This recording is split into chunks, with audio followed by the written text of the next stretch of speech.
Hi, welcome to the Old Geezer's Diary. It's Monday the 13th of May 2019 and we're off on another one of our little short breaks shortly. We're going up to see our friends at Pontins at Pakefield and we're going to have a few nights there and have a bit of a look around their nice countryside. We'll be going to Norwich, going into Great Yarmouth and generally wandering about the place and I hope having a very nice time. We get a spectacular deal off of Pontins at this time of the year. It's about 60 quid for the 4 nights, bed, breakfast and evening meal each. So for £120 we get a week's holiday.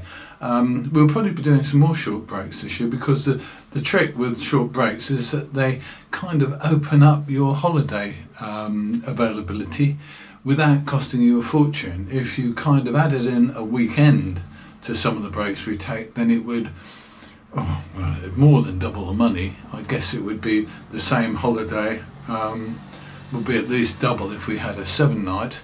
And the same thing applies for the caravans that we sometimes go to. We sometimes go to static caravans and those currently are costing about 80 or 90 quid for 4-night breaks for 2 or 3, 4 people. But if you put on a weekend, then you're adding probably another 100 quid or whatever. So you end up paying a lot more money.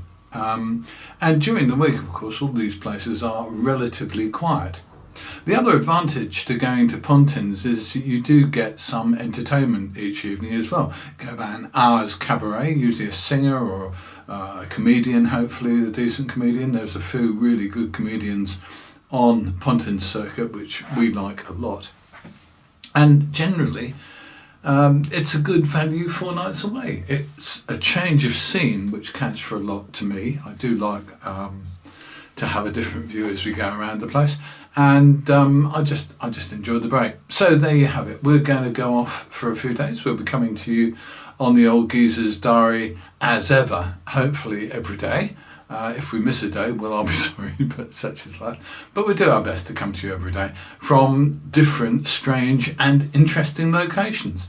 Okay, so that's it today. Don't forget now that all my Old Geezer's Diary videos are going straight onto YouTube and then being shared around the place on Facebook and on Twitter, etc. So there you have it. Okay, give us a like if you like the video and I'll see you soon.